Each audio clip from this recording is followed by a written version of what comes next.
로마서 11장 1절 말씀입니다.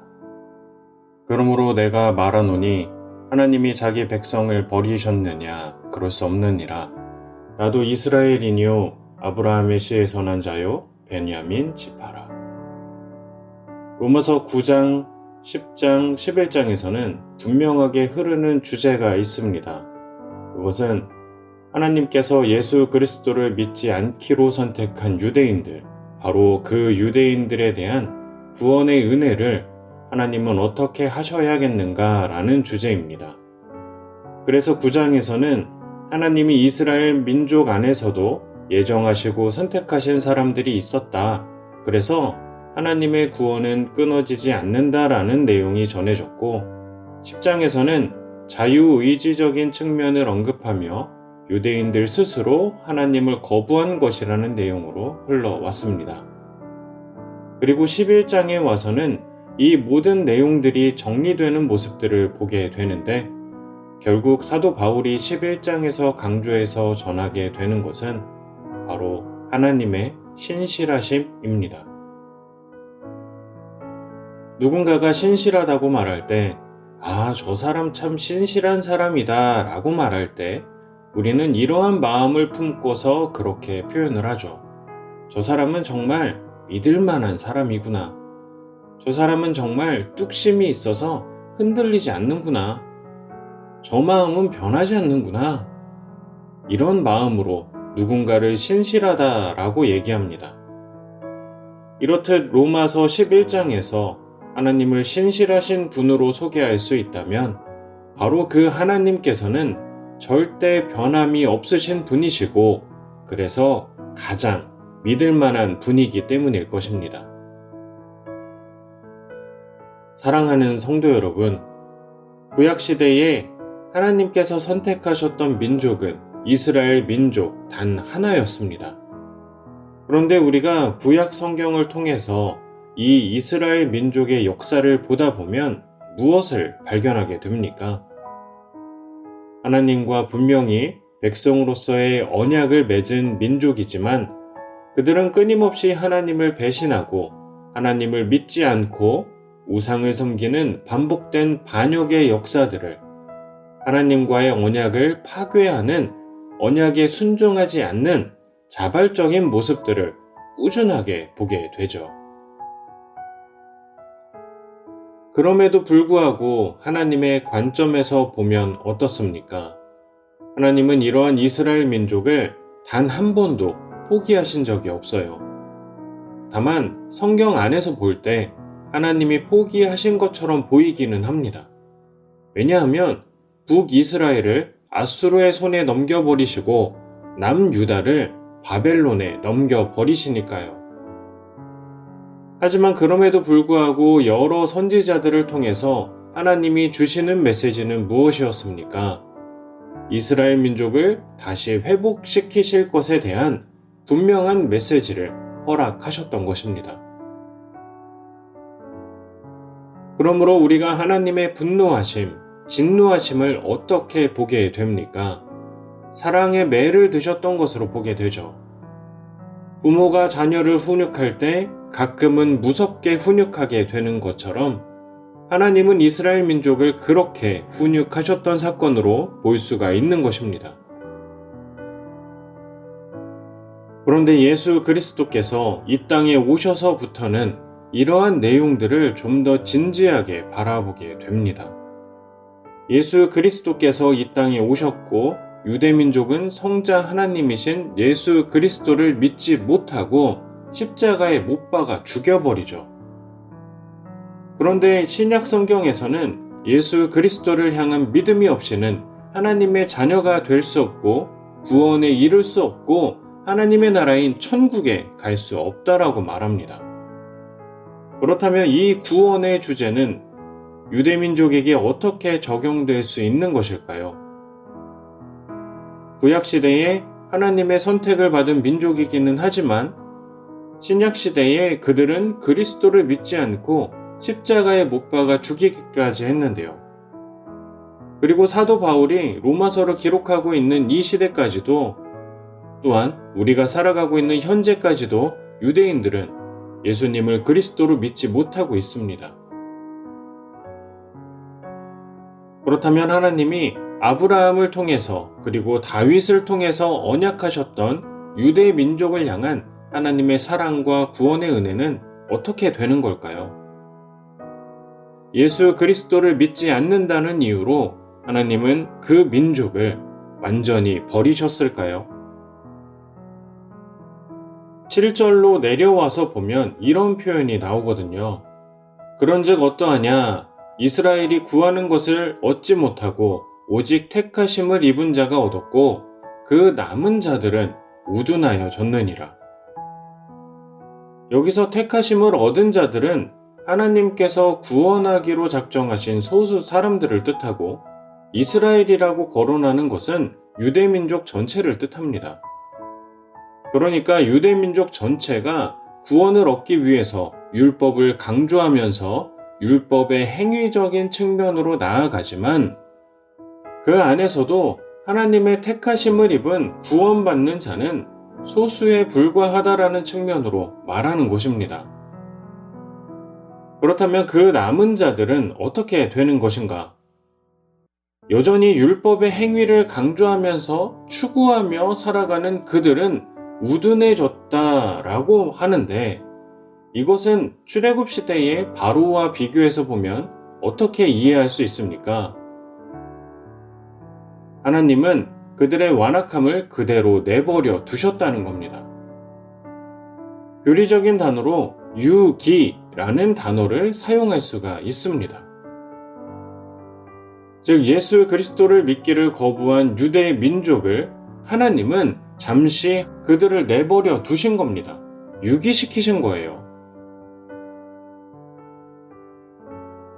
저희 자녀들을 예로 말씀을 드리면 아이들이 수시로 각자의 방에 왔다 갔다 하면서 자기 방에서 나가라고도 하고 그래서 끝까지 들어가서 놀려고도 하면서 싸우기도 하는데 이럴 때마다 저는 상대방의 방에 들어가지 말라라는 얘기를 합니다. 하지만 자녀들이 한 번 말한다고 듣나요? 또 상대방의 방에 들어가서 투닥거리죠. 어느 날은 주일 아침부터 이렇게 싸우고 있기에 큰 아이를 끌고 나왔던 적도 있습니다. 만약 이때 저의 감정이 격해졌다면 저는 너네 마음대로 해봐. 그러다가 누구 하나 다치기만 해봐. 아주 가만 안 둬. 이런 식으로 얘기했을 겁니다. 제가 이렇게 말하고 행동한다면 자녀들을 향한 저의 사랑과 관심이 끊어졌다는 것을 뜻할까요? 그렇지 않죠. 누구는 부모로 또 누구는 자녀로 살아가고 계시니 분명히 이해가 되실 거라고 생각합니다.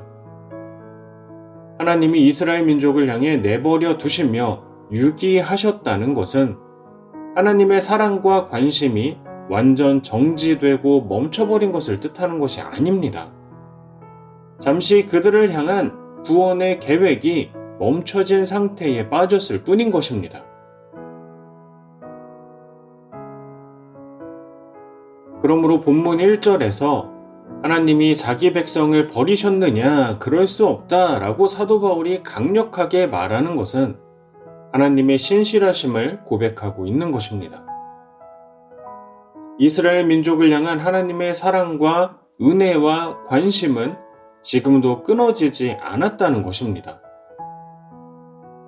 예수를 십자가에 못 박아서 죽여버리고 그 예수를 믿으려고 하지 않는 유대 민족 너희들이지만 그럼에도 불구하고 하나님의 사랑과 관심은 지금도 끊이지 않았다는 것입니다. 이것에 대한 증거로 사도 바울이 언급하는 것은 본인이 유대인이라는 점입니다.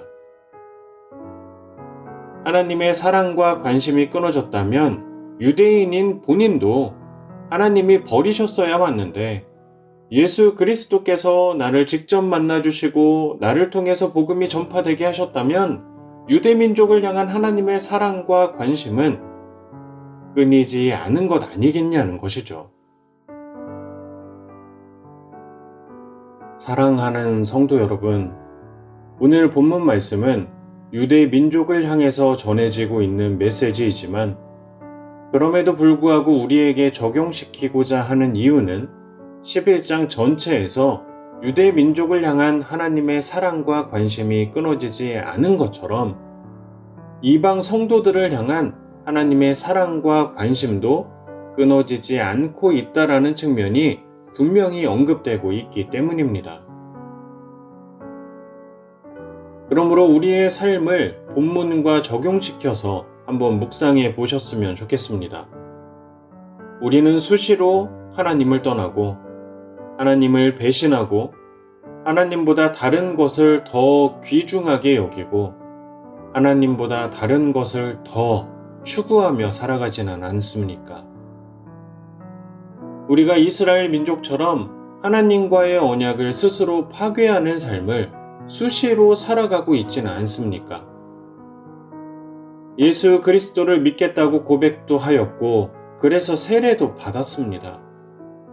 그렇지만 그럼에도 불구하고 내가 하고 싶은 대로만 살아가려고 하지 않습니까? 백성은 그 나라의 법을 따라야 되는 것처럼 하나님의 백성이라는 것은 하나님의 법을 따라서 살아가는 사람들을 말하는데 하나님의 법보다는 나의 법에 더 순종하며 살아가고 있지는 않습니까? 부끄럽지만 저는 이렇게 살아가고 있는 것 같습니다. 그러함에도 불구하고 하나님은 저를 버리셨고 여러분들을 버리셨습니까? 사도 바울은 분명히 말합니다. 그럴 수 없다고 말이죠. 사랑하는 성도 여러분, 하나님은 저와 여러분들에게 지금도 신실하신 분이심을 믿으셨으면 좋겠습니다. 그러므로 로마서 11장 11절까지 내려와서 보면 사도 바울은 참 감람나무와 돌 감람나무를 예로 드는데 이 참 감람나무는 사람의 손에 의해서 재배되고 있는 감람나무로 돌 감람나무는 야생에서 자라는 감람나무로 생각하시면 좋을 것 같습니다. 그리고 어떤 분들은 이게 아예 종이 달라서 참 감람나무의 과육은 상품 가치가 있지만 돌 감람나무는 먹기가 좀 힘든 측면으로 비유를 하시기도 하던데 어찌되었든 이 비유에서 돌 감람나무는 누구를 의미하냐? 저와 여러분들, 이방인 성도들을 의미합니다. 그렇다면 참 감람나무는 누구를 의미하겠습니까? 바로 유대 민족을 의미합니다. 그런데 여기에서 사도 바울은 좀 특이한 접붙임의 예를 들어요. 참 감람나무가 있는데 그 나무를 잘라버리고 거기에 돌 감람나무를 접붙이는 거죠. 가지는 그 본성을 바꿀 수가 없다고 합니다. 그렇다면 돌 감람나무가 참 감람나무의 접붙임을 받으면 그 가지에서 어떤 감람나무의 열매가 열릴까요? 돌 감람나무 열매가 열린대요. 이게 접붙임의 일반적인 상식이라고 합니다. 그래서 오히려 야생에서 자라는 돌 감람나무, 뿌리가 튼튼한 돌 감람나무에 참 감람나무 가지를 접붙여서 과육을 얻어내는 것이 일반적인 방식이지만 사도 바울은 일방적이지 않은 방식으로 바꿔서 얘기한 것이죠. 그러므로 멀쩡한 참 감람나무를 잘라서 거기에 돌 감람나무를 접붙인 것과 같은 사건이 바로 저와 여러분들이 복음을 듣고 구원받게 된 신기하고 놀라운 사건이라고 말하는 것입니다. 그러면서 무엇을 얘기하냐면 유대인들이 있기 때문에 이방인들에게 믿음이 흘러갈 수 있는 거다. 그러므로 지금 잠시 유대인들이 예수 그리스도를 믿지 않고 있지만 그렇다고 해서 이방인 출신의 성도들이 그들을 경멸하면 안 된다, 교만하면 안 된다라는 얘기를 합니다. 하나님께서 참 감람나무도 그렇게 베어버리실 수 있었다면 돌 감람나무는 더 쉽게 베어버릴 수 있지 않겠냐라는 것이죠. 그리고 돌 감람나무임에도 불구하고 참 감람나무의 접붙임을 받을 수 있었다면 이 참 감람나무의 가지들이 회개하고 돌아올 때에는 돌 감람나무의 가지보다 접붙임을 더 잘 받을 수 있지 않겠냐고도 얘기합니다. 사랑하는 성도 여러분, 우리의 믿음은 어디에서 시작되었는지 분명히 기억하셨으면 좋겠습니다. 누군가가 우리에게 믿음을 전수해 주었기 때문에 시작이 되었어요.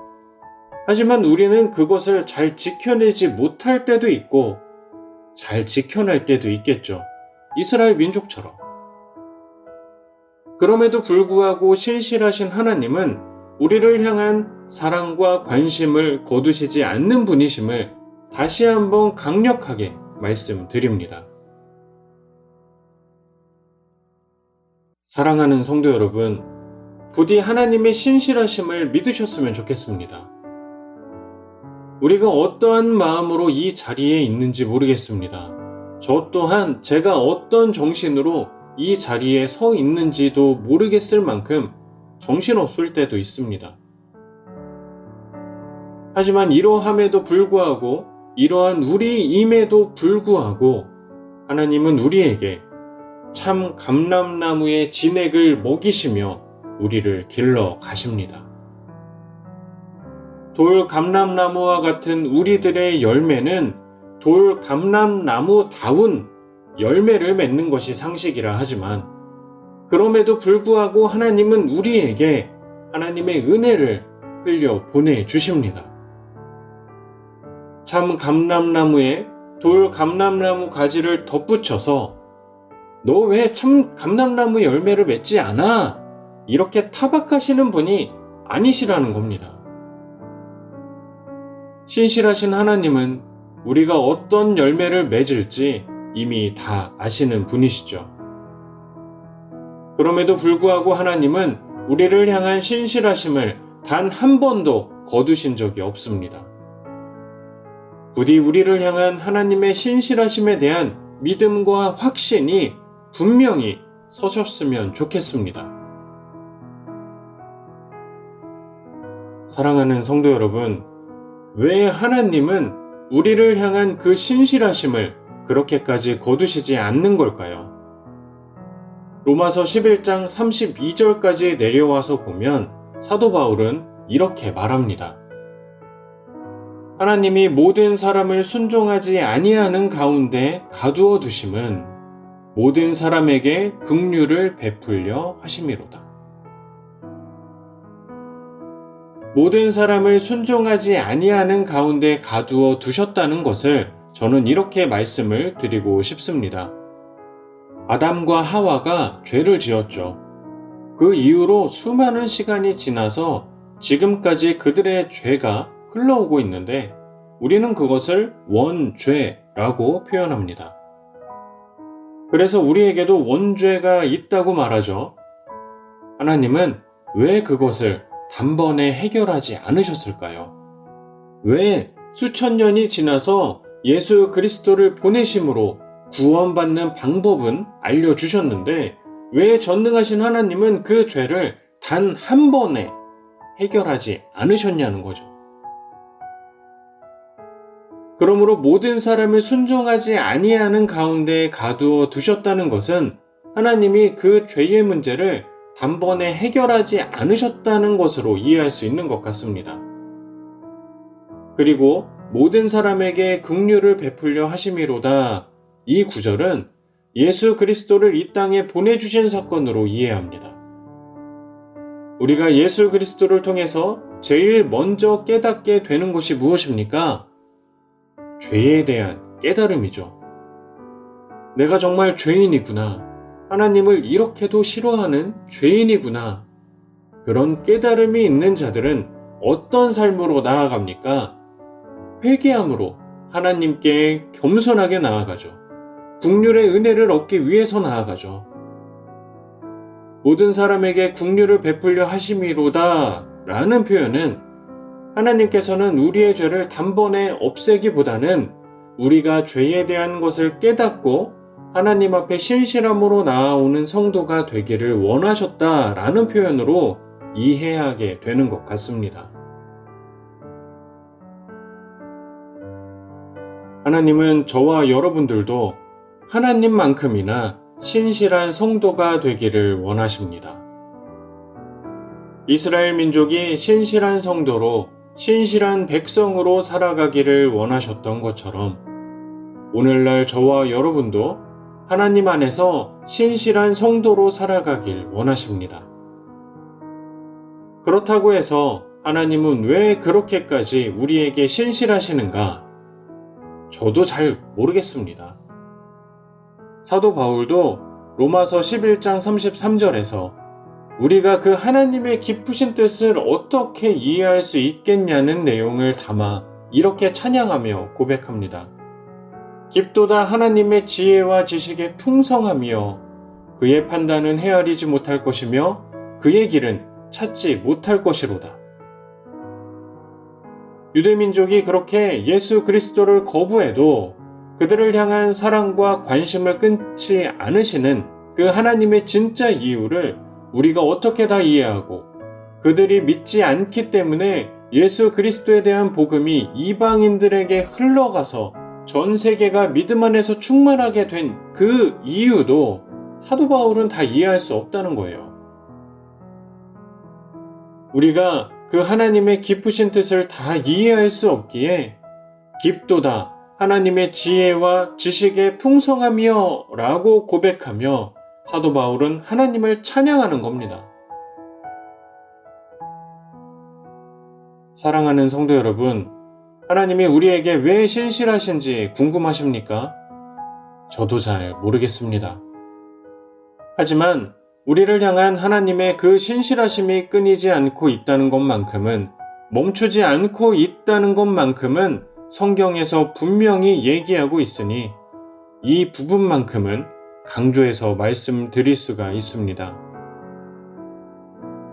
그리고 부디 하나님 앞에서 그 신실한 성도의 삶을 끝까지 유지하시며 하나님 나라에서 직접 확인해 보셨으면 좋겠습니다.